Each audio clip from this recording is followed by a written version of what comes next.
Shalom saudara, kita akan menghampiri Tuhan malam hari ini. Kita mau siapkan hati kita memuji Tuhan. Malam hari ini kita mau sama-sama mencari wajah-Nya Tuhan ya. Karena Dialah sumber kekuatan kita. Karena Dialah sumber penghiburan kita. Terima kasih Tuhan Yesus. Terima kasih untuk malam hari ini Tuhan. Mari bawa kami semuanya Tuhan bersama-sama Tuhan. Untuk memuji-Mu, untuk menyembah-Mu dengan segenap hati kami Tuhan. Dengan penuh ucapan syukur. Dengan penuh kepercayaan akan Engkau Tuhan. Haleluya. Terima kasih Tuhan. Ku cari wajah-Mu,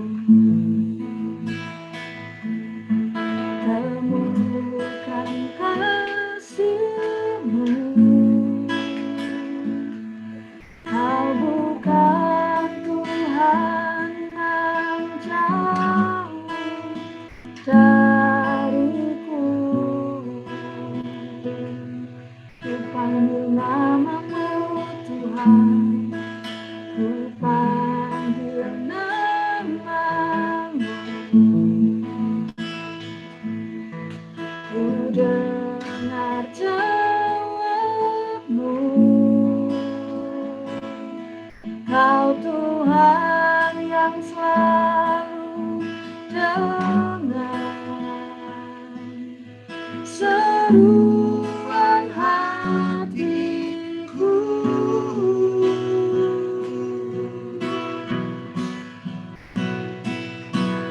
Sungguh indah Kau Tuhan,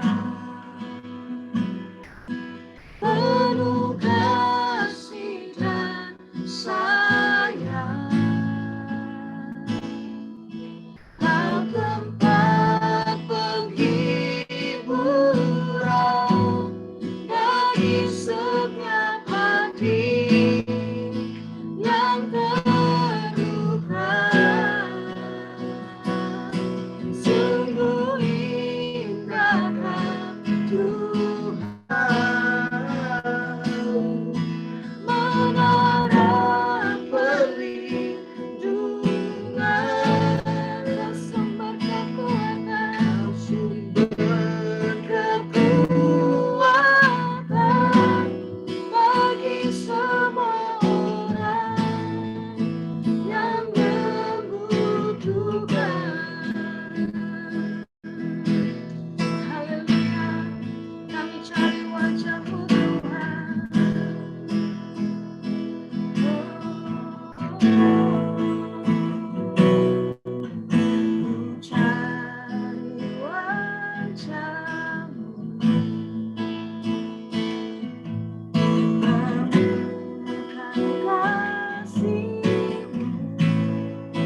Sungguh indah Kau Tuhan, penuh kasih dan sayang. Kau tempat penghiburan bagi setiap hati yang terluka. Sungguh indah Kau Tuhan, menurut perlindungan Kau sumber kekuatan, Kau sumber kekuatan bagi semua orang yang membutuhkan. Malam hari ini kita mau katakan dialah Raja kita, dialah Tuhan kita, dialah yang berdaulat penuh atas hidup kita, saudara. Haleluya. Yes. Mari katakan dengan segenap hatimu, Tuhan, Kaulah pemilik hidup kami. Mari berkaryalah Tuhan dalam hidup kami, Tuhan. Haleluya. Kaulah yang termulia di bumi dan di surga. Kaulah Tuhanku, Kaulah Tuhanku, Kaulah Rajaku, Kaulah Rajaku, Kaulah yang termulia di bumi dan di surga. Ku sembah Kau Tuhan, ku sembah Kau Tuhan, ku puji, ku muliakan nama-Mu.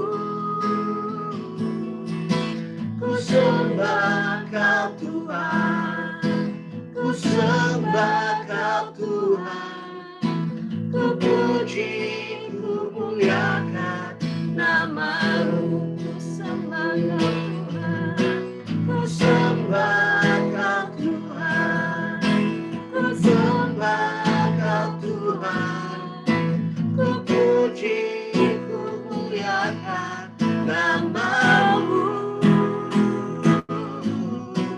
Ku sembah Kau Tuhan, ku sembah Kau Tuhan, ku puji, ku muliakan nama-Mu. Kita mau katakan dari awal, Kaulah Tuhanku, Kaulah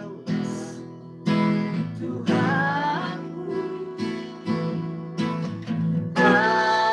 Kaulah Rajaku, Dia yang termulia, Kaulah yang termulia di bumi dan di surga. Ku sembah Kau Tuhan, ku sembah Kau Tuhan, ku puji, ku muliakan nama-Mu.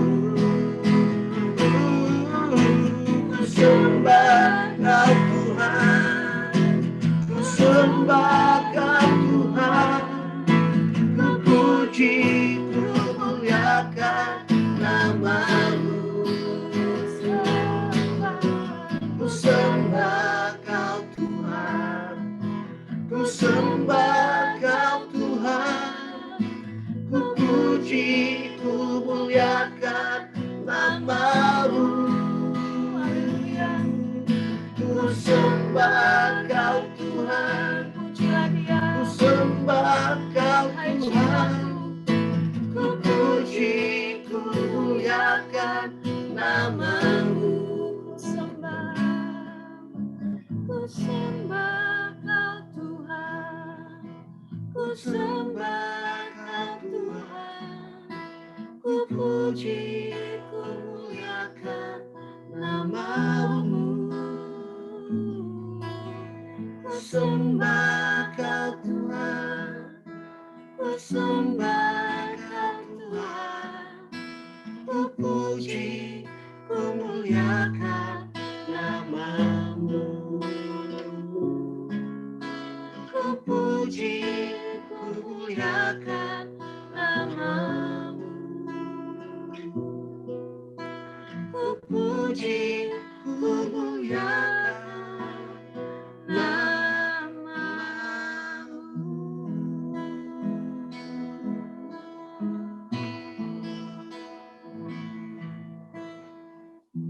Terima kasih Tuhan, Engkaulah yang kami puji, Engkaulah yang kami sembah, karena Engkaulah Tuhan kami, karena Engkaulah pencipta dan pemilik hidup kami Tuhan. Terima kasih Tuhan Yesus. Mari berdaulatlah penuh atas kami malam hari ini, biar Roh Kudus yang memimpin kami, yang menguasai kami, membuat kami bisa menangkap firman-Mu malam hari yang akan disampaikan Tuhan. Terima kasih Bapa, terima kasih, berikan kami kerendahan hati yang rela dibentuk, hati yang rela diajar, hati yang mau menerima kebenaran Tuhan dengan sungguh-sungguh. Terima kasih Bapa, di dalam nama Tuhan Yesus Kristus kami serahkan. Dan pada malam hari ini kami bersyukur dan berdoa. Haleluya. Amin. Terima kasih Feby dan Budi. Bapak, Ibu, Saudara, kita akan belajar tentang Yohanes Pembaptis, siapa tokoh ini. Pada hari ini saya ingin menjelaskan dulu tentang sejarah hidupnya. Di Lukas 1 ayat yang kelima, pada zaman Herodes, Raja Yudea, adalah seorang imam yang bernama Zakaria dari rombongan Abia. Istrinya juga berasal dari keturunan Harun, namanya Elisabeth. Saudara, di sini dikatakan itu pada zaman Herodes. Nanti kita bicara soal siapa itu Herodes. Ada seorang imam Zakaria dari rombongan Abia. Di Perjanjian Lama, Daud itu membuat rombongan untuk imam-imam yang bertugas. Jadi dalam satu rombongan itu mereka bertugas selama 1 minggu. Dan begitu terus-menerus bergantian. Pada zaman itu, kalau kita baca kitab Daniel ya, setelah kerajaan Babel itu ada kerajaan Media Persia. Setelah kerajaan Media Persia itu bangkit kerajaan Yunani. Dan dari kerajaan Yunani ini terbagi 4. Maka di sana di kitab Daniel itu dilambangkan ada 4 tanduk atau ada terbagi 4 karena Alexander the Great ini nggak punya keturunan dan nggak mewariskan kerajaannya. Jadi kerajaannya itu dibagi-bagi pada 4 jenderal. Nah, ke-4 jenderal ini terus-terusan perang. Ini benua Asia ya yang sekarang jadi Turki. Ini Yunani dan ini adalah Afrika Utara, Mesir, Libya dan seterusnya. Nah, Yerusalem di sini. Kalau kita lihat perubahan petanya itu terus berubah. Ya, misalnya ini kemudian daerah Asia kecil ini yang ujung ini kemudian jadi daerahnya yang merah ya, terus Lysimachus. Yang biru ini adalah kerajaan Seleucid dan yang kuning ini yang termasuk Mesir di dalamnya adalah kerajaan Ptolemy. Nah, ini kan sudah berubah ya petanya. Terus berubah terus sampai kerajaan Seleucid ini jadi semakin kecil karena diserang oleh Parsia atau kerajaan Persia. Jadi semakin kecil, asalnya wilayahnya luas. Ada peristiwa-peristiwa penting yang terjadi pada saat itu. Pada saat Alexander the Great itu berkuasa, Alexander Agung itu berkuasa, seluruh dunia pada saat itu, yaitu Afrika bagian utara, Asia, dan Eropa bagian selatan, itu diyunanikan semuanya. Bahasanya dirubah, budayanya dirubah. Kemudian penerusnya ini, raja-raja ke-4 jenderal itu ya, dan keturunan mereka, keturunan 4 jenderal ini meneruskan budaya itu, meneruskan gerakan itu. Yang namanya adalah Helenisasi. Diyunanikan semuanya. Oleh karena itu, Perjanjian Baru menggunakan bahasa Yunani, itu sebabnya. Karena bahasa Yunani adalah bahasa di dunia pada saat itu. Bukan lagi bahasa Ibrani sebagai bahasa kitab Perjanjian Baru. Nah, ada seorang raja yang bangkit di daerah Seleucid itu namanya Antiochus Epiphanes. Antiochus Epiphanes ini sangat jahat. Sehingga namanya kadang-kadang dipelesetkan Antiochus Epimanes, yang artinya Antiochus si gila.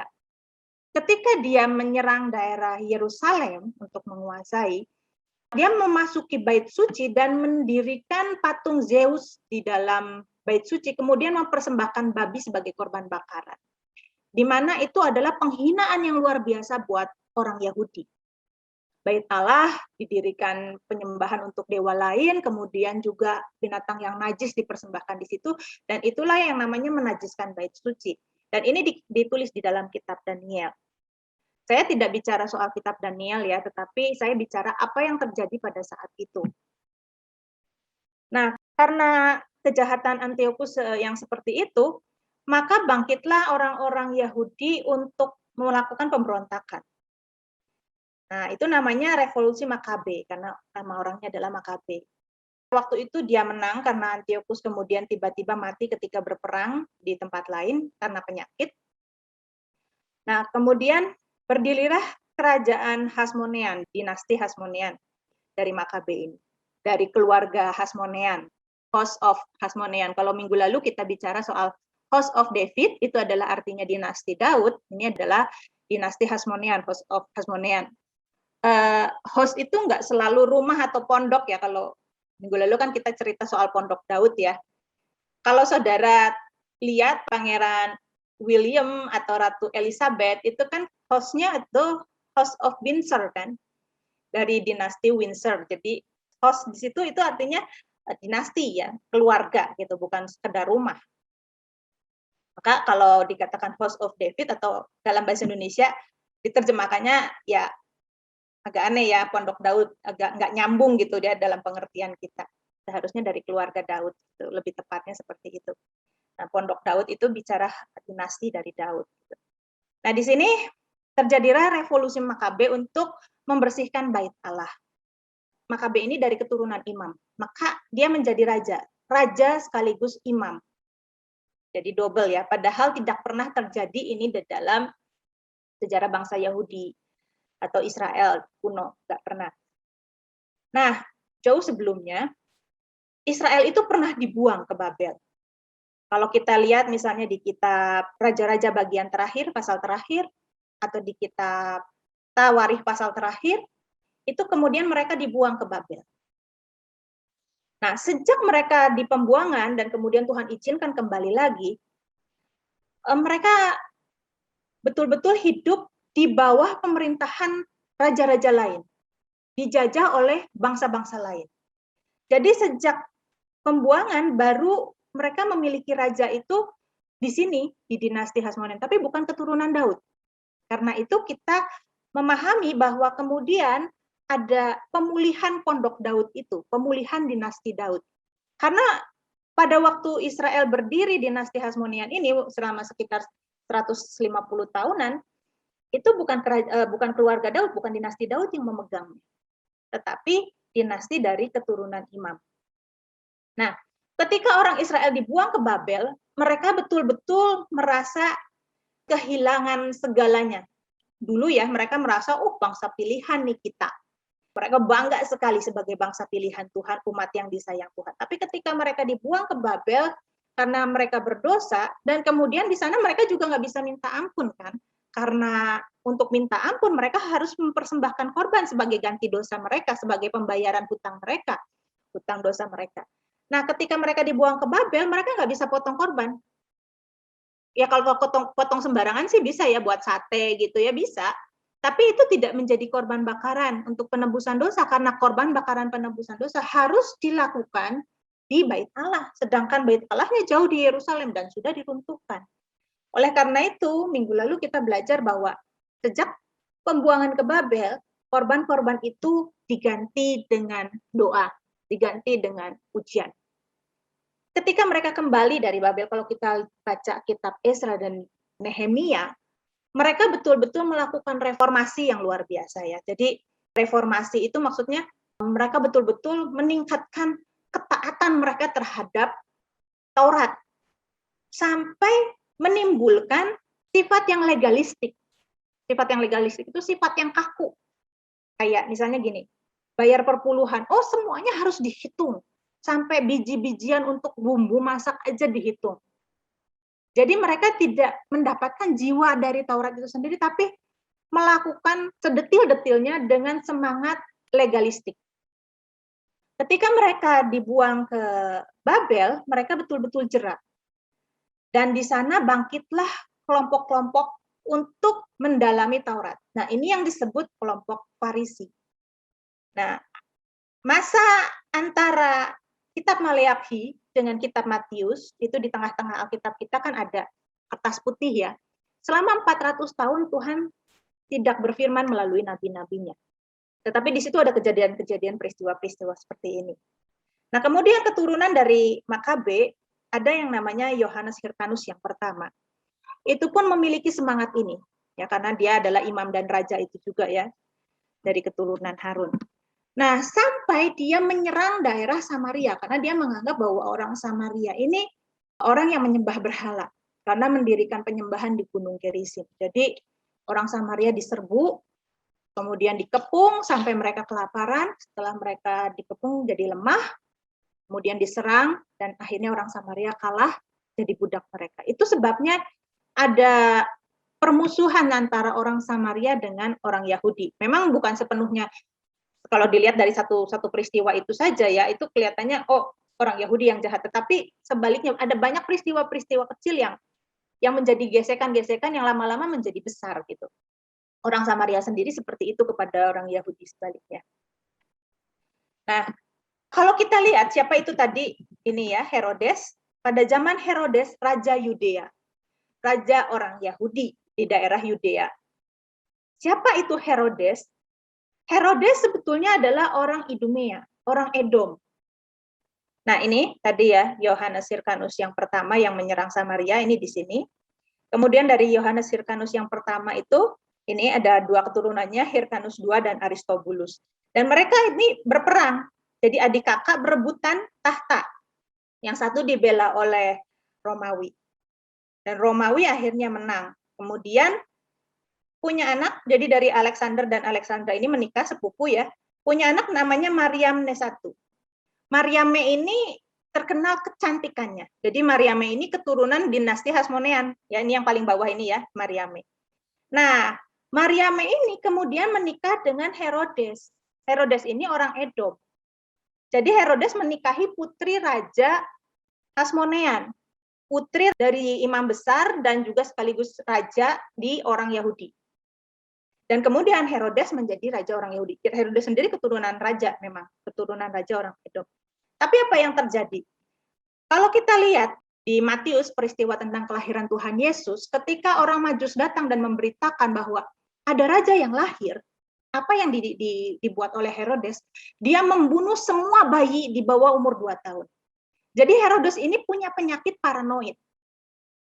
Dan begitupun dia dengan istrinya, dia menikahi Mariamne supaya dia mendapatkan tahta di Yudea.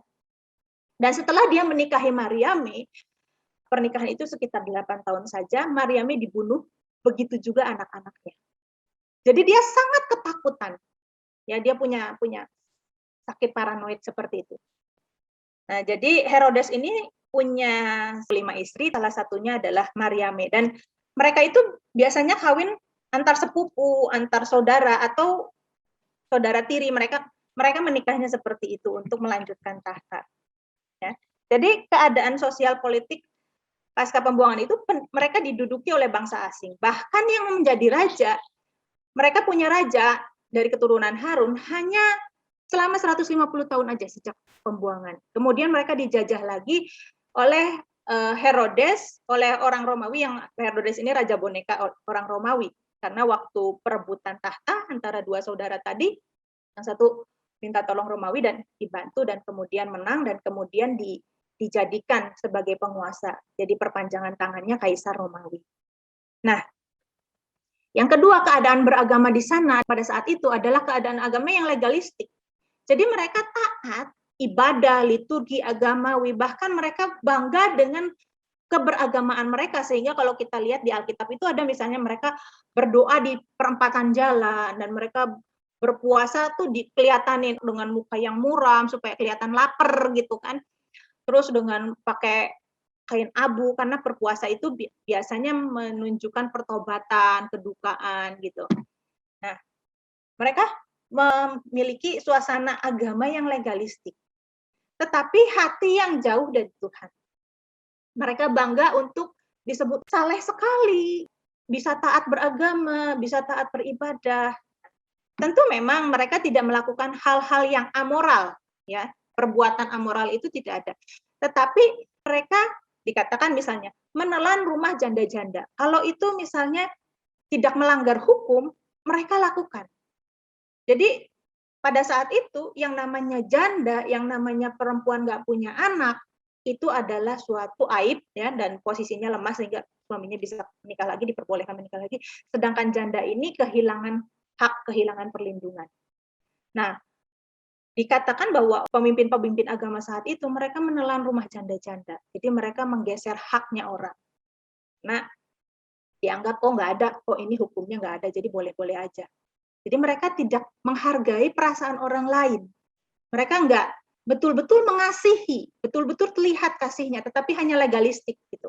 Taat sama hukum secara letterless, secara hurufiah, tetapi tanpa hati yang punya kasih terhadap sesama. Jadi ada kemunafikan di antara pemimpin agama. Karena pemimpin agama ini akhirnya siapapun yang memimpin itu adalah pasti hasil dari kerjasama dengan Romawi. Kalau nggak mau kerjasama dengan Romawi, mereka nggak bisa jadi pemimpin. Contohnya misalnya gini, ketika Tuhan Yesus disalib, itu ada imam besar namanya Hanas dan Kayafas. Imam besar itu harusnya satu. Ini kok dua. Hanas itu mertuanya Kayafas. Nah, ternyata Hanas ini punya kekuasaan yang luar biasa besar. Jadi setelah dia harusnya turun dari pensiun dari jabatan imam besar, dia masih bisa ngatur dari 5 anaknya, 3 anak laki-laki, digilir satu-satu gantian jadi imam.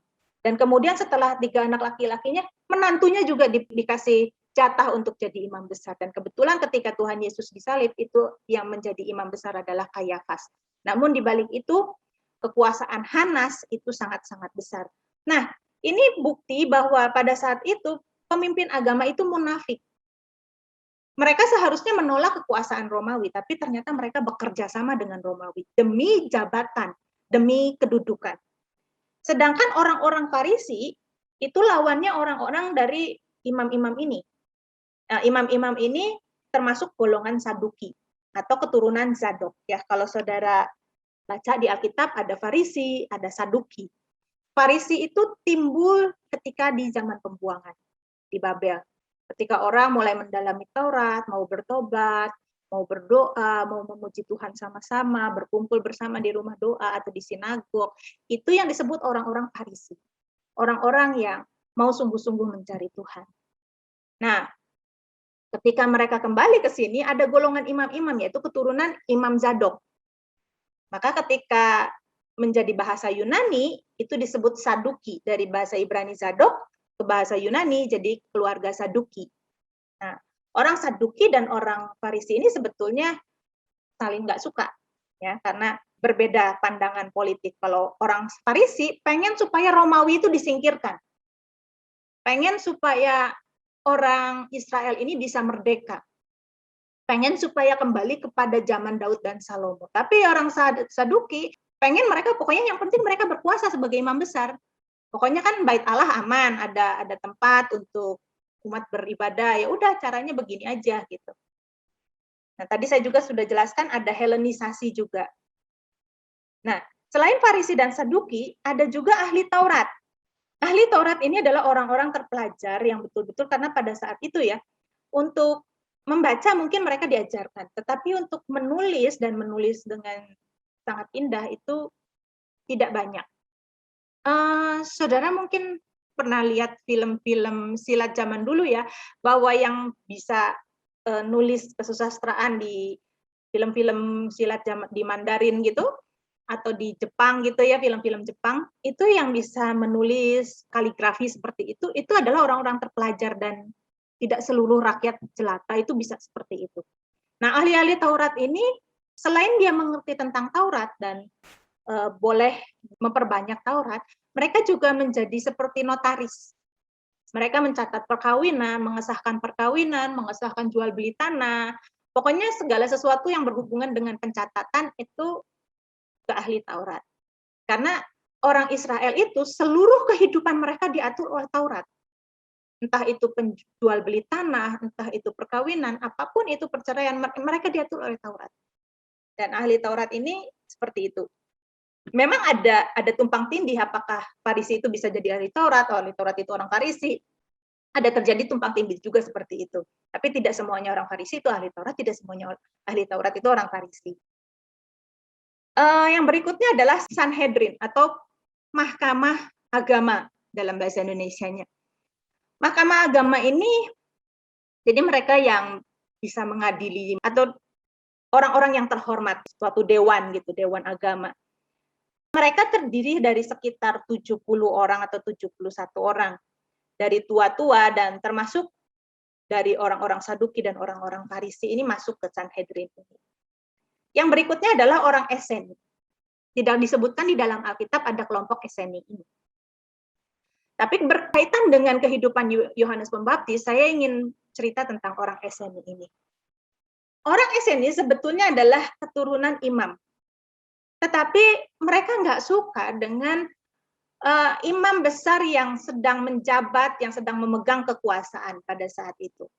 Karena mereka melihat bahwa imam besar ini korup, kerjasama sama penjajah, dan permisif dengan Helenisasi, dengan orang-orang Romawi, mereka permisif. Pokoknya apapun ya asalkan bisa berkuasa. Nah orang Eseni ini nggak suka, sehingga mereka pergi ke padang gurun, pergi ke daerah dekat Laut Mati. Dan di sana mereka betul-betul hidup mempertahankan kesucian, mereka berdoa supaya betul-betul terjadi lawatan Tuhan atas negeri itu, Mesias pembebas itu datang. Nah, sangat mungkin ya, bukan pasti, bahwa ketika Yohanes Pembaptis pergi hidup di padang gurun, mungkin sekali Yohanes Pembaptis tidak hidup sebatang kara di padang gurun, tetapi bergabung dengan komunitas Eseni ini. Di Yohanes 1 ayat 28, dalam bahasa Indonesianya, Yohanes itu membaptis di Betania, tetapi dalam bahasa aslinya itu Betabara. Ya, saya sudah bicara tentang baptisan dan bagaimana baptisan Yohanes Pembaptis, baptisan orang Eseni, dan dari mana baptisan itu terjadi asal-usulnya. Jadi saya tidak perlu terangkan lagi soal baptisan di sini. Bapak Ibu Saudara bisa melihat di YouTube Nine Discipleship yang judulnya tentang baptisan. Nah, Betabara itu di seberang Sungai Yordan. Kalau Bapak Ibu Saudara pernah ke Israel, mungkin pernah ke sini ya. Tempat ini namanya Yardenit. Ya, biasanya orang-orang kalau mau mengalami baptisan di Sungai Yordan seperti dibaptis oleh Yohanes Pembaptis, kesinilah mereka tempatnya, dan bisa disewakan handuk, disewakan juga jubah putih gitu ya. Jadi kita udah nggak usah bawa apa-apa, tinggal nyewa aja semuanya. Bagus ya tempatnya ya, Yardenit. Ini tempatnya di Sungai Yordan bagian utara banget. Nah ini di bagian utara banget di sini. Di bawahnya Galilea. Yang sini ini sekarang adalah negara Israel dan Palestina, sedangkan yang di sini ini Yordania. Jadi ini tempatnya di daerah Israel di sebelah sini, di sebelah baratnya Sungai Yordan. Tepat di bawahnya Danau Galilea. Ya, tepat di bawahnya Danau Galilea. Kira-kira di sini titik Yardenit ini. Nah, tetapi sesungguhnya tempat aslinya Yohanes Pembaptis untuk membaptis orang itu bukan di sini. Tapi di bawah sini itu Bethany beyond the Jordan ya. Betania seberang Sungai Yordan itu dekat Laut Mati itu di bawah, di selatan. Jadi jauh banget kan dari tempat aslinya. Jadi memang kalau saudara ke Israel itu banyak tempat-tempat yang tidak sesuai dengan aslinya. Hanya untuk pariwisata aja. Kayak misalnya kubur Yesus itu juga ada 2. Nah, kalau aslinya sebetulnya kayak gini kan jelek kan ya. Bagusan yang tadi ya. Kering, udah kering karena Sungai Yordan itu kalau di utara keluar dari Danau Galilea memang banyak airnya, tapi tambah ke bawah tambah habis airnya. yang aslinya, yang situs aslinya ini sekarang menjadi gereja Yunani Ortodoks dan tinggal segini airnya. Itu pun ya berusaha dipertahankan ya kolam kecil ini karena sudah habis airnya. Nah, Yohanes Pembaptis membaptis di Betabara seberang Sungai Yordan. Kalau orang Israel bilang seberang Sungai Yordan artinya di daerah timur Sungai Yordan, daerah ya kalau sekarang negara Yordania. Nah, saudara, mari kita buka Lukas 1. Pada zaman Herodes, Raja Yudea, adalah seorang imam yang berasal dari Zakaria rombongan Abia. Istrinya juga keturunan Harun, namanya Elisabet. Keduanya adalah benar di hadapan Allah dan hidup menurut segala perintah dan ketetapan Tuhan dengan tidak bercacat. Saudara, orang tua dari Yohanes Pembaptis ini bukan cuma imam, ya, bukan cuma pelayan Tuhan, tetapi dikatakan juga mereka benar di hadapan Tuhan. Kalau kita lihat, banyak orang-orang Farisi dan orang Saduki yang dikritik oleh Tuhan Yesus atau oleh Yohanes Pembaptis sebagai ular beludak, ya, sebagai bapa mula iblis, kamu bukan anak-anak Abraham, dan seterusnya. Tetapi kedua orang ini adalah orang yang benar di hadapan Allah. Artinya, walaupun Zakaria adalah rombongan imam di bawah pemerintahan imam besar pada saat itu, tetapi mereka berdua memiliki hati yang bersih. Nah, saudara, sebagai orang tua, kita pasti mewariskan perilaku kita, teladan kita, iman kita kepada anak-anak kita. Kalau kita pengen anak-anak kita hidup takut akan Tuhan, kita duluan yang harus hidup takut akan Tuhan. Kita nggak bisa ngomong aja, ngomong tok gitu ya. Cuma ngomong kata-kata kamu harus gini, tetapi kelakuan kita sebaliknya. Anak-anak lebih cepat menangkap keteladanan hidup, menangkap contoh nyata daripada sekedar kata-kata. Pasti spirit ini juga ditangkap oleh Yohanes. Ayat yang ke-7, tetapi mereka tidak mempunyai anak, sebab Elisabet mandul dan keduanya telah lanjut umurnya. Pada suatu kali waktu tiba giliran rombongannya, Zakaria melakukan tugas keimaman di hadapan Tuhan. Ini Zakaria diundi seperti lazimnya. Jadi mereka punya kebiasaan untuk mengundi dalam meminta petunjuk Tuhan. Itu kebiasaan mereka. Minta petunjuk Tuhan karena tidak sering ya, Tuhan itu nggak murahan gitu, nggak dikit-dikit ngomong. Sejak dulu Tuhan memang nggak murahan untuk menyatakan dirinya, kecuali kepada orang-orang yang betul-betul saleh. Karena itu, untuk mengetahui kehendak Tuhan, mereka melakukan undian. Mereka nggak bisa misalnya, Tuhan siapa nih yang masuk? Dan Tuhan diam aja. Akhirnya untuk bisa mendapatkan kehendak Tuhan, mereka melakukan undian. Itu yang lazim, itu yang umum pada saat itu. Walaupun belum tentu bahwa undian itu jatuhnya memang atas kehendak Tuhan. Tetapi dalam peristiwa yang umum itu terjadi, itu juga kehendak Tuhan dinyatakan di sini, bahwa memang Zakaria harus masuk. Nah, malaikat berkata bahwa dia akan mendapatkan seorang anak laki-laki dan harus menamai dia Yohanes. Yohanes artinya adalah Tuhan mengasihi orang Israel. Tuhan Allah adalah penuh belas kasihan. Ya, Yahweh berbelas kasihan. Bahasa Ibraninya Yohanan atau dalam bahasa Arabnya Yahya. Coba kita lihat ayat yang ke-15. Ia akan besar di hadapan Tuhan dan ia tidak akan minum anggur atau minuman keras dan ia akan penuh dengan Roh Kudus mulai dari rahim ibunya. Ia akan membuat banyak orang Israel berbalik kepada Tuhan Allah mereka, dan ia akan berjalan mendahului Tuhan dalam roh dan kuasa Elia untuk membuat hati bapak-bapak berbalik kepada anak-anaknya dan hati orang-orang durhaka kepada pikiran orang-orang benar, dan demikian menyiapkan jalan bagi Tuhan, suatu umat yang layak baginya. Yohanes adalah nabi sekaligus juga nazir Allah. Ini seperti Simson. Simson itu dinubuatkan kepada ibunya ya, bahwa dia akan melahirkan, dan ibunya juga sama, mandul seperti Elisabet, nggak punya anak dalam waktu yang lama.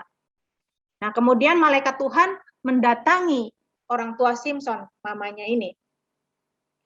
Nah, dikatakan bahwa dia akan menjadi nazir Allah. Pisau cukur nggak boleh menyentuh seumur hidupnya. Jadi seumur hidupnya dia menjadi nazir Allah.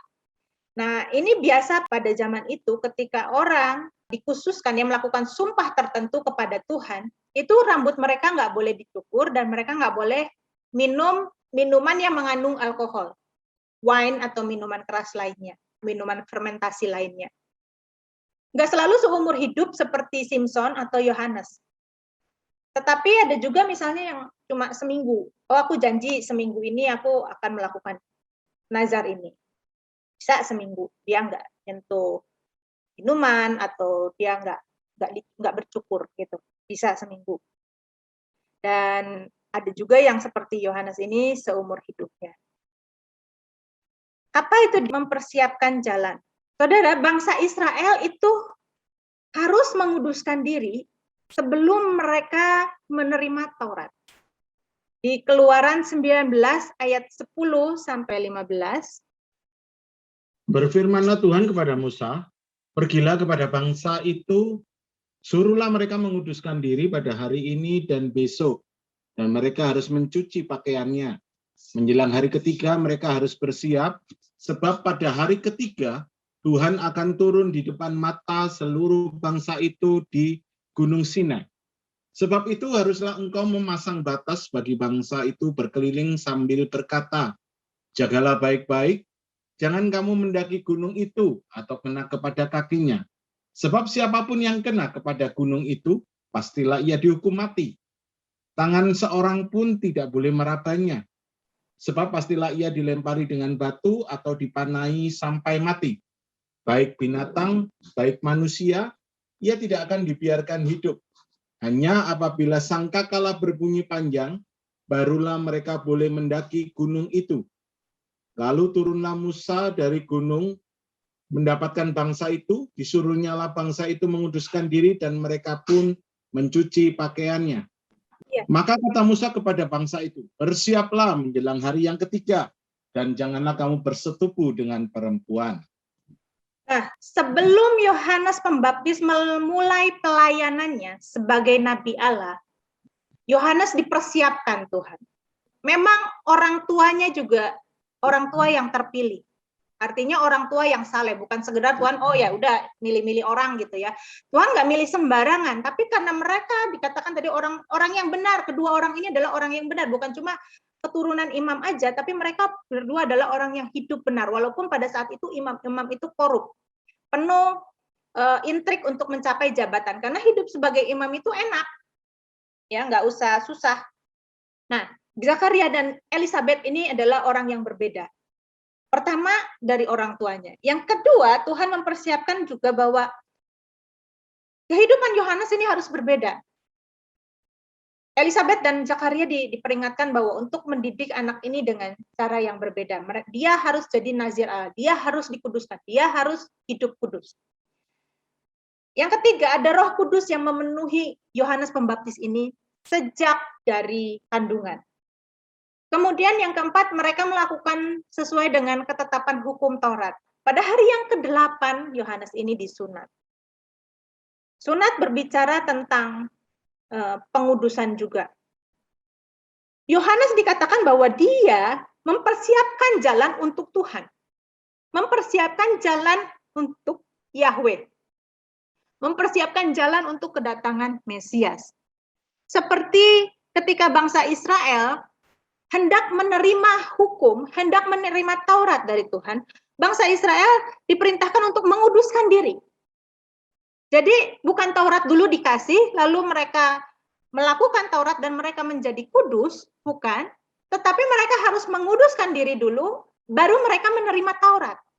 Mereka harus menguduskan diri, mereka harus membersihkan diri, mereka harus menjauhkan ilah-ilah asing, mungkin ada yang bawa dari Mesir, pokoknya segala sesuatu yang dianggap najis atau apapun itu, dan mereka harus mencuci pakaiannya.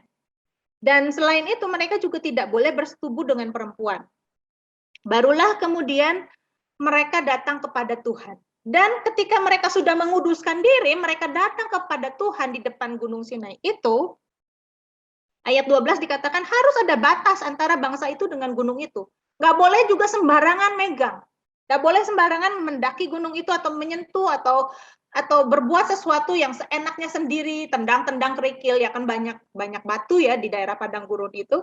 Nggak boleh melakukan sesuatu yang tidak sopan di situ. Sebab siapapun yang kena kepada gunung itu pastilah ia dihukum mati. Begitu kerasnya hukum Tuhan ya, perintah Tuhan ini kepada orang Israel pada waktu mereka mau menerima Taurat, pada waktu mereka mau menerima petunjuk, tuntunan untuk mereka hidup berkenan di hadapan Tuhan. Tapi sebelum mereka terima itu, mereka pun diperintahkan yang begitu ketat. Kuduskan diri kamu dulu. Siapkan diri kamu dulu, dan nggak boleh sembarangan, nggak boleh melakukan hal yang tidak sopan. Kita lihat Ibrani 10 ayat yang ke-26.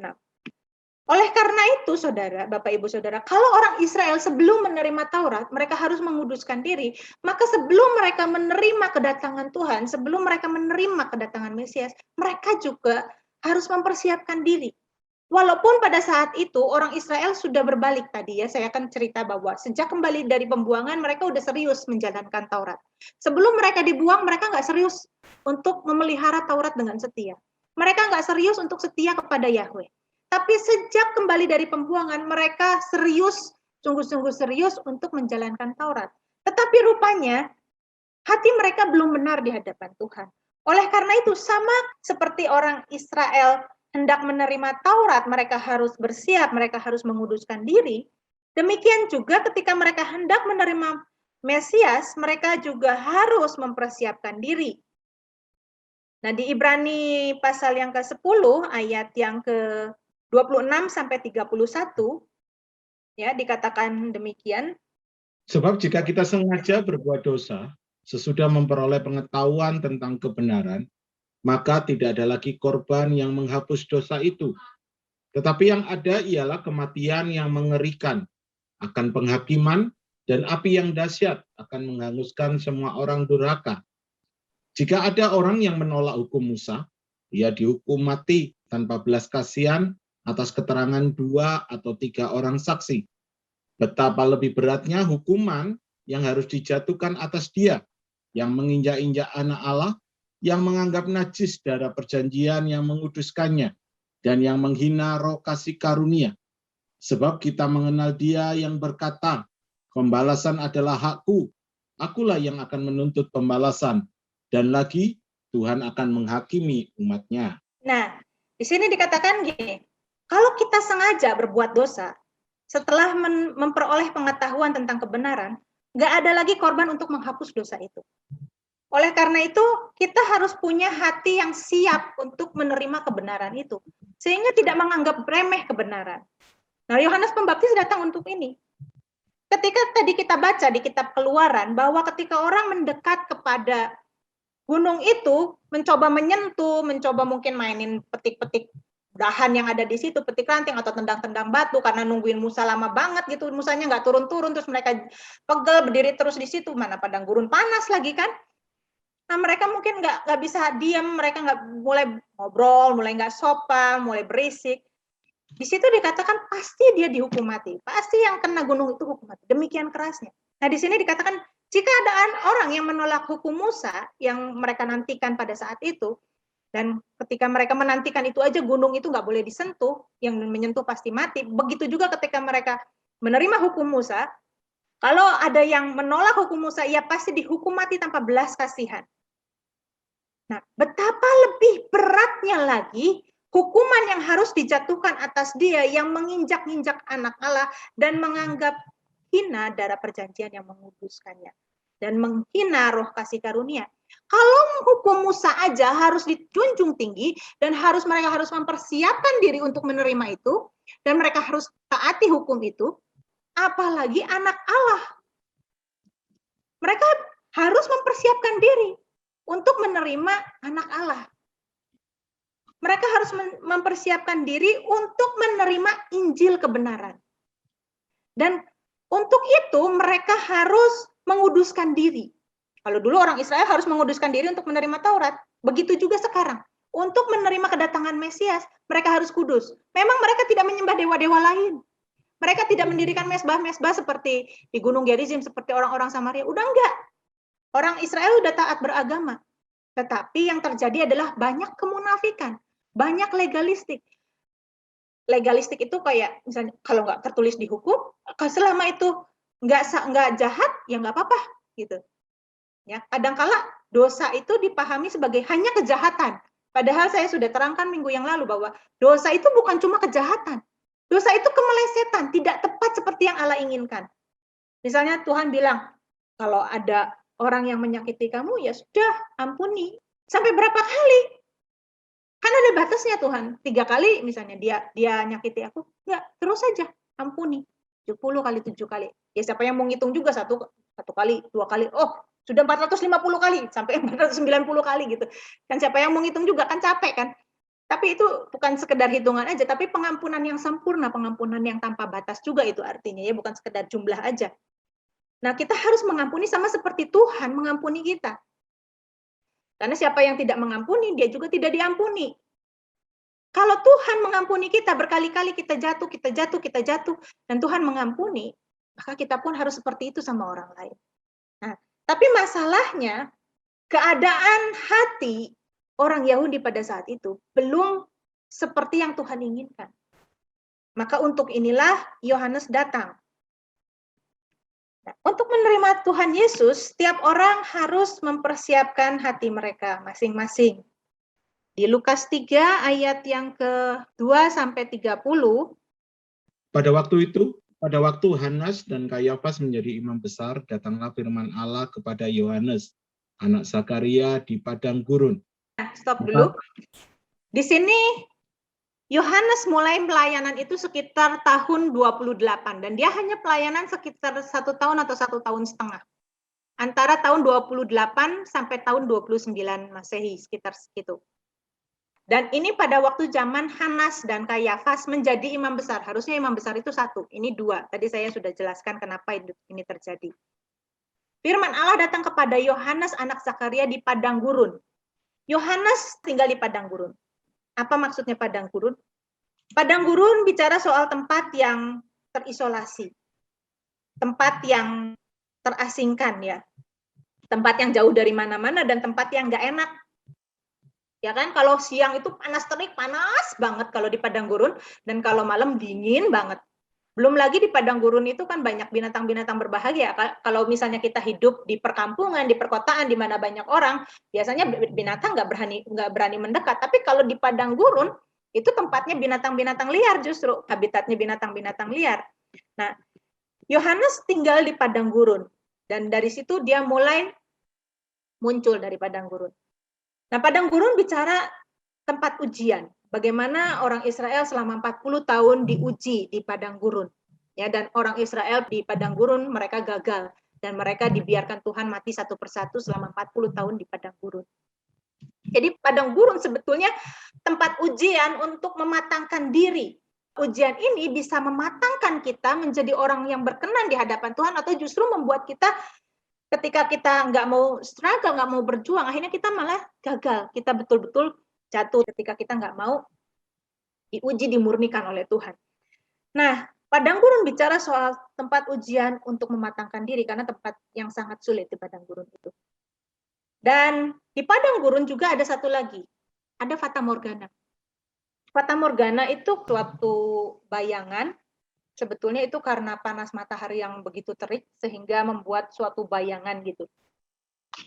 Nah, tapi ketika dicari sebetulnya nggak ada, hanya bayangan aja, ilusi. Kelihatan misalnya kayak ada oase, kayak ada danau, kayak ada tempat yang berair, padahal itu cuma uap air aja ya, bukan uap air, sebetulnya panas terik ya, jadi menghasilkan, karena panas, begitu panas akhirnya udaranya menguap dan menjadi bayangan sepertinya ada danau gitu. Nah, fata morgana. Dan sebetulnya kita ini sekarang hidup di padang gurun dunia, saudara. Banyak fata morgana di dunia ini.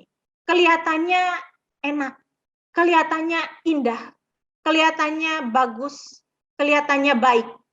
Tapi dunia ini hanya sementara. Hanya padang gurun sebetulnya tempat untuk pelatihan bagi kita, bagaimana kita dimurnikan. Kita nggak akan tinggal di padang gurun ini selama-lamanya. Kalau Bapak Ibu Saudara menghadapi saat ini, menghadapi kesulitan, lewati saja. Ini hanya sementara, padang gurun ini hanya sementara. Dan jangan terpesona oleh fata morgana di dunia ini. Jangan mencintai dunia ini. Sebab kalau kita terlena dengan fata morgana dunia ini, maka kita akan binasa. Kita akan terseret oleh dunia ini. Kita akan ditinggalkan oleh Tuhan di dunia ini. Buat kita, keindahan yang sesungguhnya, yang bukan fata morgana, adalah di kerajaan Allah kelak. Kita harus sadar bahwa segala yang ditawarkan oleh dunia ini, keindahan dunia ini, adalah fata morgana. Memang itu bisa dinikmati, tetapi itu bukan kebahagiaan kita yang sesungguhnya. Oh, tentu kalau kita misalnya punya banyak uang, kita bisa menikmati itu, tetapi itu bukan untuk kenikmatan kita sendiri. Kalau saudara dipercaya oleh Tuhan, misalnya di bidang keuangan, maka kepercayaan itu janganlah sampai kita sia-siakan. Tetapi kita harus pergunakan kepercayaan itu sebagaimana Tuhan mau, yaitu untuk memberkati orang lain, bukan cuma untuk ego kita sendiri, untukku, dan untukku. Itulah yang dilakukan oleh Lucifer. Aku hendak, aku mau, aku ingin. Mungkin Lucifer ini tahu lagunya Doraemon ya. Aku ingin begini, aku ingin begitu, ingin ini itu banyak sekali. Nah, kita juga kan seperti itu. Kalau datang sama Tuhan, aku ingin begini, aku ingin begitu, dan semuanya untuk aku. Kita nggak peduli kesusahan orang lain, kita nggak peduli penderitaan orang lain, masalah orang lain, kita nggak peduli. Itu adalah cinta diri sendiri. Dan itu adalah spirit dunia yang pengen membangun kerajaan dan kenikmatan untuk kita sendiri. Rajanya sebetulnya kita, dan Tuhan itu adalah pesuruhnya. Seperti jin saya bilang. Jin Aladin yang, Tuhan tolong sediakan ini untukku. Tuhan jangan lupa jagain rumahku kalau aku pergi, kendaraanku Tuhan lindungi. Tuhan lindungi kalau aku sedang tidur. Berdoa pun seperti itu. Terima kasih Tuhan mau makan. Tuhan berkati aku. Tuhan lindungi aku mau tidur. Jagai di atas, di kiri, di kanan, di bawah. Menjadikan Tuhan itu satpam. Saudara, kalau kita sungguh-sungguh anak, nggak perlu minta pun kita akan dilindungi Tuhan. Kalau kita benar-benar hidup sebagai anak Tuhan. Kita pasti hidup dalam perlindungan Tuhan, tidak perlu memohon-mohon. Kalau kita sungguh-sungguh anak, Bapak Ibu Saudara yang punya anak, ada nggak anak mohon-mohon, Ma, tolong Ma, masuk Ma, aku kedinginan udah malam di luar gitu. Anaknya nggak salah apa-apa, terus dihukum tahu-tahu di luar nggak boleh masuk. Kayak pengemis gitu, mengemis-ngemis, mau makan mengemis-ngemis, mau sekolah mengemis-ngemis gitu. Ada Bapak Ibu yang punya anak seperti itu? Nah, kalau kita hidup sebagai anak-anak Allah, pasti Tuhan melindungi kita. Nah, kita lanjut tadi pembacaan ayatnya, ayat yang ketiga. Maka datanglah Yohanes ke seluruh daerah Yordan dan menyerukan, bertobatlah dan berilah dirimu dibaptis dan Allah akan mengampuni dosamu. Seperti ada tertulis dalam kitab nubuat-nubuat Yesaya, ada suara yang berseru-seru di padang gurun, persiapkanlah jalan untuk Tuhan, luruskanlah jalan baginya. Ya, stop dulu.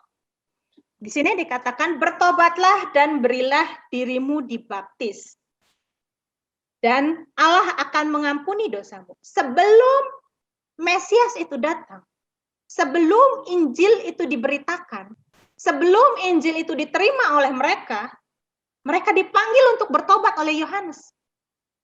Kalau mereka tidak bertobat, mereka tidak bisa menerima Injil. Ajaran Tuhan Yesus itu ajaran yang dianggap aneh. Aneh ini ajaran. Aneh, nggak nyambung. Apaan sih ini? Tuhan Yesus berkata kepada orang kaya. Orang kaya itu tanya kan sama Tuhan Yesus, apa yang harus aku lakukan untuk masuk ke dalam kerajaan Allah? Tuhan Yesus tanya, apa yang ditulis dalam kitab? Oh ya, harus gini, harus gini. Oke, lakukanlah semuanya itu. Nah, rupanya si orang kaya yang saleh ini, yang dikatakan pemimpin agama, rupanya dia tidak puas dengan keadaannya. Ada sesuatu yang lebih. Hatinya berkata, nggak cuma segini deh. Aku sudah mendalami Taurat, aku sudah melakukannya dengan setia, tapi ada sesuatu yang lebih. Dan memang, ada yang lebih dari sekedar mentaati Taurat. Orang ini orang yang saleh. Orang ini orang yang taat kepada firman Tuhan. Dan di situ hatinya mulai berkata, pasti ada sesuatu yang lebih. Dan dia datang kepada Yesus, Rabi, apa yang harus aku lakukan untuk bisa masuk ke dalam hidup yang kekal? Taatilah Taurat, hormati orang tua. Ya, Tuhan Yesus nggak bohong bahwa untuk masuk ke dunia yang akan datang harus berbuat baik dulu. Tuhan Yesus nggak bohong. Misalnya, oh nggak usah berbuat baik, pokoknya percaya sama aku aja. Enggak, Tuhan Yesus nggak berkata seperti itu. Kalau memang misalnya syaratnya masuk ke dunia yang akan datang hanya mengakui Yesus adalah Mesias, tentu Tuhan Yesus akan langsung bilang pada saat itu. Tapi Tuhan Yesus pertama menjawab orang itu, lakukan dulu. Artinya dengan melakukan hal-hal yang disuruh oleh hukum Taurat, orang itu bisa masuk ke dalam dunia yang akan datang. Tetapi orang ini ingin lebih. Dan Tuhan Yesus menawarkan program yang lebih dari itu. Apa itu yang ditawarkan? Ikut dia. Ikut Yesus itu harus melepaskan segala sesuatu, bukan hanya berbuat baik. Jual harta milikmu, bagikan kepada orang miskin, datang kemari dan ikutlah aku. Tidak semua orang disuruh menjual harta miliknya. Tetapi keterikatan orang kaya ini adalah masalahnya di harta. Masalahnya dia mencintai harta. Zakheus tidak disuruh untuk membagikan semua hartanya. Enggak. Jadi Tuhan melihat case per case itu beda-beda. Apa yang mengikat orang itu?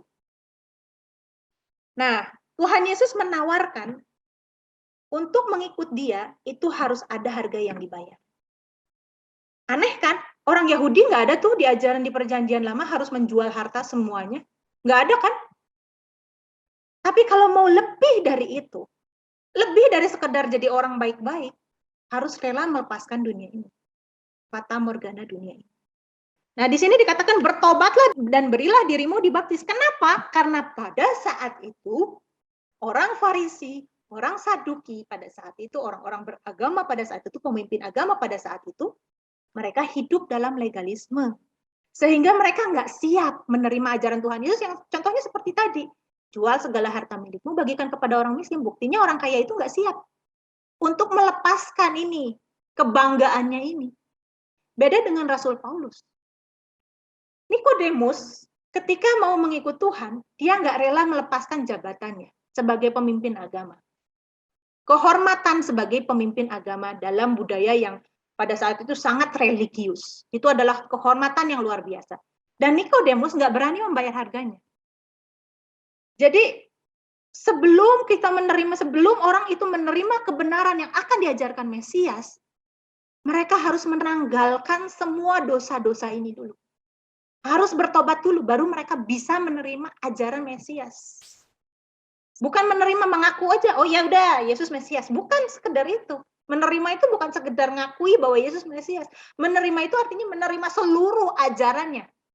Kalau dia disebut rabi, maka ikutilah ajarannya. Nah, di sini dikatakan bahwa seperti yang tertulis dalam kitab nubuat-nubuat Yesaya, ada suara yang berseru-seru di padang gurun, persiapkanlah jalan bagi Tuhan, luruskanlah jalan baginya. Kitab Yesaya berbicara soal orang Israel yang dibuang ke Babel, dan kemudian penghiburan Tuhan datang kepada mereka. Tenang, penghukuman akan segera selesai. Kamu akan dihukum, tapi murka Tuhan atasmu itu nggak lama kok. Kamu akan kembali ke Yerusalem. Karena itu persiapkanlah, setiap lembah akan ditimbun dan setiap gunung dan bukit akan menjadi rata, yang berliku-liku dan diluruskan, yang berlekuk-lekuk akan diratakan, dan semua orang akan melihat keselamatan yang daripada Tuhan. Ini di kitab Yesaya, bicara soal mereka. Mereka dibuang itu ke Babel itu karena mereka hidup jahat di hadapan Tuhan. Oleh karena itu persiapkanlah mereka. Artinya di Babel mereka harus bertobat. Dan ini terjadi ketika di Babel mereka bertobat, mereka mulai berdoa, mereka mulai hidup sungguh-sungguh takut akan Tuhan. Dan reformasi itu terjadi di zaman Esra Nehemia. Orang-orang yang misalnya mengambil istri perempuan-perempuan lain sampai istri dan anak-anaknya itu dibuang. Saking mereka betul-betul mau hidup, memisahkan diri. Kudus itu kan memisahkan diri ya. Dari segala kenajisan yang membuat mereka tidak berkenan di hadapan Tuhan. Nah, ini yang dimaksud. Sebelum mereka diampuni, sebelum mereka kembali ke Yerusalem, artinya mereka dipulihkan, diampuni, walaupun mereka tidak dipulihkan seperti semula, seperti zaman Daud itu, mereka boleh kembali dan mereka boleh mendiami negeri mereka, mereka boleh membangun kembali bait suci, beribadah kembali kepada Yahweh di Yerusalem. Sebelum mereka dipulihkan, mereka harus mempersiapkan diri. Nah, selalu seperti itu. Ketika mereka mau menerima Taurat, mereka harus mempersiapkan diri, mereka harus menguduskan diri. Ketika mereka mau diampuni, mau dikembalikan dari Babel, mereka harus mempersiapkan diri, mereka harus menyiapkan hati mereka, perbuatan mereka, seluruhnya mereka harus bertobat. Demikian juga sekarang, ketika mereka mau menerima ajaran Injil yang jelas-jelas, lebih berat daripada apa yang mereka telah pelajari selama ini. Dilanjutkan, Sam, ayatnya. Lalu ia berkata kepada orang banyak yang datang kepadanya untuk dibaptis. Katanya, "Hai kamu, keturunan ular beludak, siapakah yang mengatakan kepada kamu supaya melarikan diri dari murka yang akan datang? Jadi hasilkanlah buah-buah yang sesuai dengan pertobatan, dan janganlah..." Stop dulu sampai sini.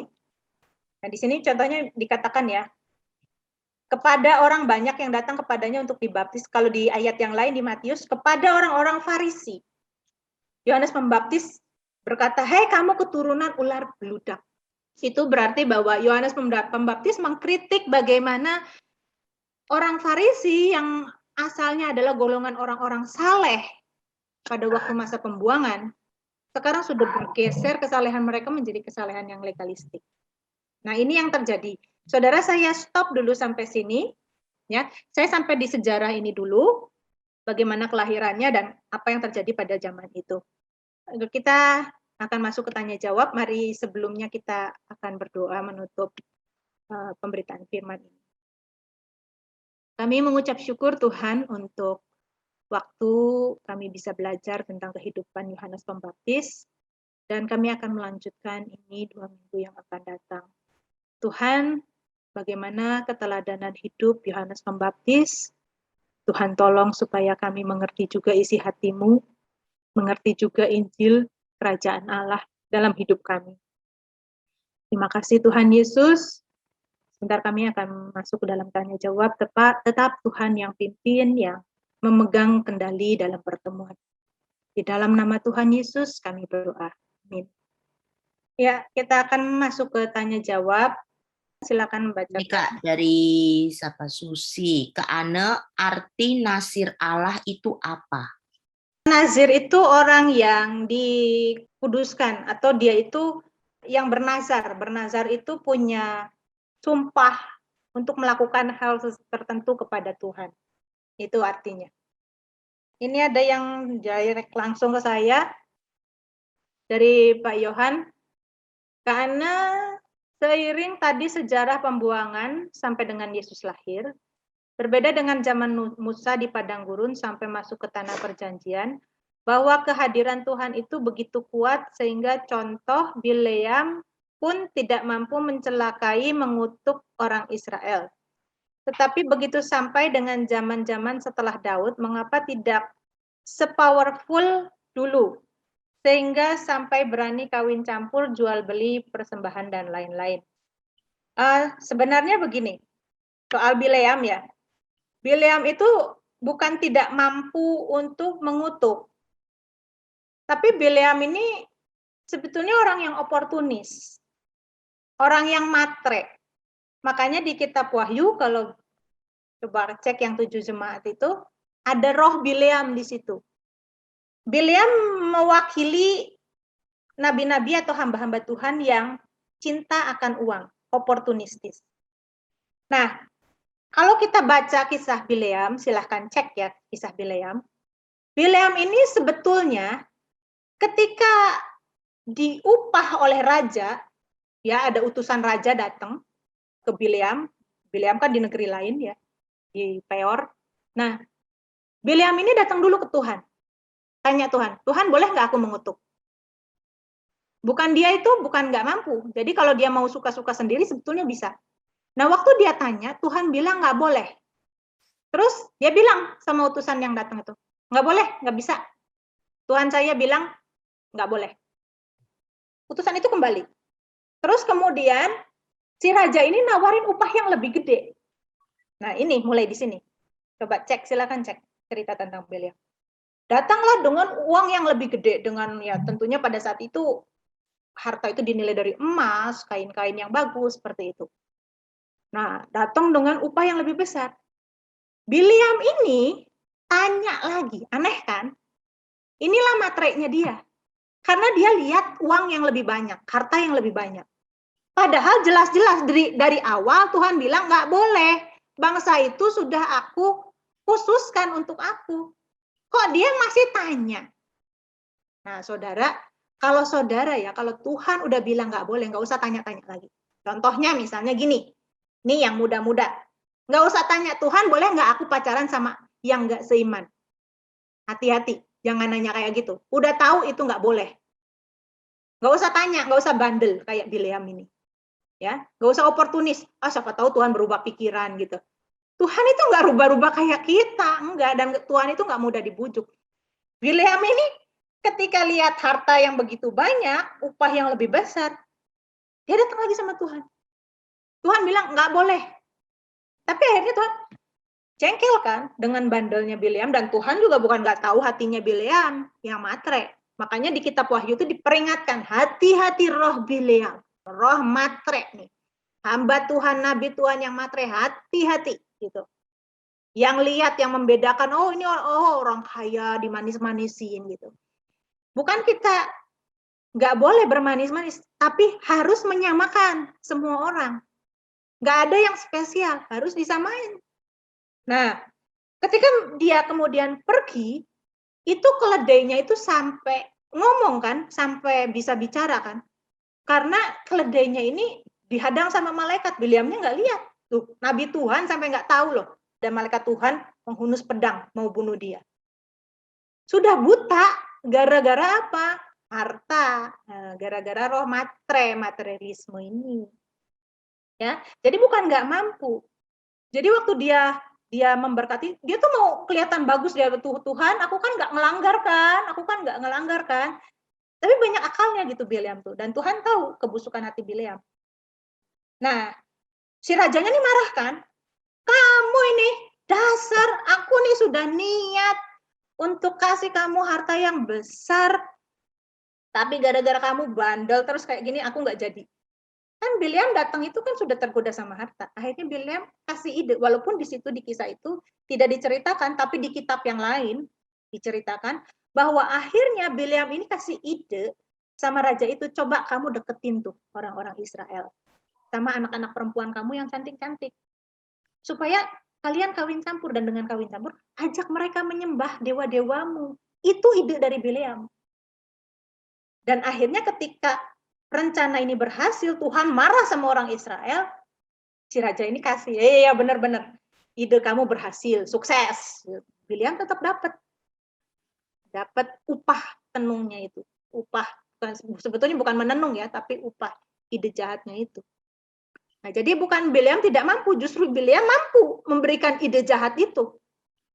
Nah, kemudian kalau dikatakan bahwa tetapi begitu sampai dengan zaman Daud, zaman-zaman setelah Daud tidak se-powerful dulu sehingga sampai berani kawin campur. Jadi dari zamannya Bileam mereka udah kawin campur. Sebetulnya kawin campur itu Tuhan nggak larang. Contohnya misalnya nenek moyangnya Daud itu Rut, orang bangsa lain. Asalkan orang itu mau menyembah Yahweh. Rahab itu juga kawin sama, Rahab itu kan orang Yeriko.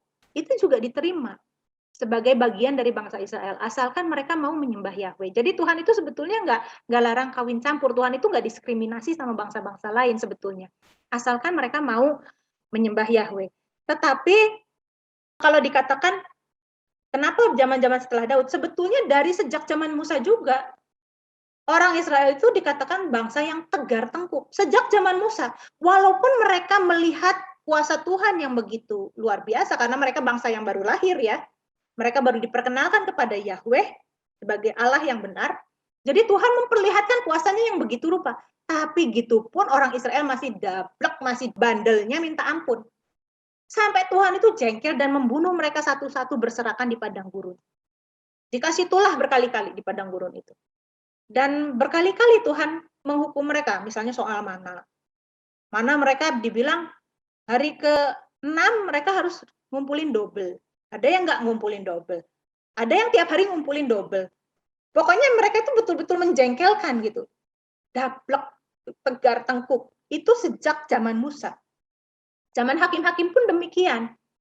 Mereka hanya sukses itu pada zaman Daud. Dikatakan saya dalam quote-unquote itu sukses ya, tapi maksudnya mungkin berkenan di hadapan Tuhan. Karena Daud sendiri memang raja yang hatinya melekat kepada Tuhan. Tapi kalau di zaman hakim-hakim itu kan pemimpin persuku sebetulnya, bukan pemimpin seluruh bangsa. Hakim itu pemimpin persuku. Nah, siapa pemimpinnya? Kalau pemimpinnya benar, ya orangnya benar. Kalau pemimpinnya nggak benar, ya ikutan nggak benar. Begitu juga zaman raja-raja setelah Daud. Nah, Daud itu raja yang takut akan Tuhan. Sampai Tuhan itu bersumpah kepada Daud bahwa dari dinastimu, dari house of David ini, Tuhan akan menegakkan kerajaannya selama-lamanya, yaitu kerajaan Mesias itu tadi. Ya, kerajaan Allah di bawah kerajaan Mesias yang kemarin kita bahas soal pondok Daud yang roboh itu Tuhan pulihkan. Nah, jadi zaman-zaman setelah Daud, banyak raja-raja yang setengah hati untuk taat kepada Tuhan, dan ada juga yang demikian jahat. Nah, itu yang terjadi ya. Jadi bukan pada zaman Musa mereka betul-betul powerful, enggak. Dari zaman Musa mereka udah dibilang bangsa yang tegar tengkuk. Nah, tadi ya yang di Ibrani tadi, Ibrani 10 ayat yang ke-28. Jika ada orang yang menolak hukum Musa, ia dihukum mati tanpa belas kasihan atas keterangan 2 atau 3 orang saksi. Betapa lebih beratnya hukuman yang harus dijatuhkan atas dia, yang menginjak-injak anak Allah, yang menganggap najis darah perjanjian yang menguduskannya, dan yang menghina roh kasih karunia. Ayat yang ke-30, sebab kita mengenal dia yang berkata, pembalasan adalah hakku, akulah yang menuntut balas. Dan lagi, Tuhan akan menghakimi umatnya. Ngeri benar kalau jatuh ke dalam tangan Allah yang hidup. Saudara, zaman dulu, zamannya Musa, ketika hadirat Tuhan begitu kuat, karena Tuhan baru memperkenalkan diri sebagai Allah yang benar, ya bangsa Israel baru lahir, penghukuman dan pembalasan Tuhan itu begitu nyata. Tiba-tiba ada tulah, dan pertolongan Tuhan pun begitu nyata. Ini yang saya pernah ajarkan bahwa mujizat itu hanya untuk orang yang baru mengenal Tuhan. Didikan Tuhan itu begitu keras kepada orang Israel ketika mereka baru menjadi umat Allah. Maka orang yang menolak hukum Musa, ya dihukum mati tanpa belas kasihan. Contohnya misalnya ada orang yang nyolong ketika mereka berperang, dia nyolong dan barang-barang itu disembunyikan di bawah kemahnya. Tiba-tiba bumi terbelah, misalnya seperti itu. Supaya orang itu takut kepada Tuhan dan betul-betul melakukan perintah Taurat itu. Nah, di sini dikatakan betapa lebih beratnya hukuman yang harus dijatuhkan atas dia yang menginjak-injak anak Allah. Jangan kita menyangka bahwa, oh ya Tuhan kan maha pengampun. Nggak apa-apa deh, besok lagi lah, ini yang terakhir. Jangan ada katakan ini yang terakhir. Buat dosa, ini yang terakhir. Itu dosa itu mengikat dan dosa itu licin. Mungkin tidak akan ada ini yang terakhir, tapi justru nafas kita yang terakhir. Apalagi di masa pandemi seperti ini. Jangan kita menganggap sepele, menganggap Tuhan itu gampangan. Ah, Tuhan maha pengasih, Tuhan maha pengasih. Mungkin kelihatannya nggak apa-apa. Ada orang yang hidup dalam dosa, kelihatannya nggak apa-apa. Dan ini juga ya, saudara sebaliknya mungkin di satu sisi saya bicara buat saudara yang hidup dalam dosa. Hati-hati, hati-hati. Tuhan akan menghakimi umatnya. Umatnya pun Tuhan hakimi. Bukan cuma orang yang di luar umatnya. Bukan cuma orang yang tidak mengenal Tuhan. Tapi umatnya pun, orang Kristen pun akan Tuhan hakimi. Ini kan Ibrani. Surat Ibrani di Perjanjian Baru. Surat untuk orang-orang Kristen. Tuhan akan menghakimi umatnya. Dan ini peringatan untuk orang Kristen. Betapa lebih berat hukuman yang harus dijatuhkan atas dia yang menginjak-injak anak Allah. Menganggap remeh ajaran Tuhan Yesus. Ah, masa sih harus gitu? Ah, berlebihan deh, gitu. Ngeri benar kalau kita jatuh ke dalam tangan Allah yang hidup.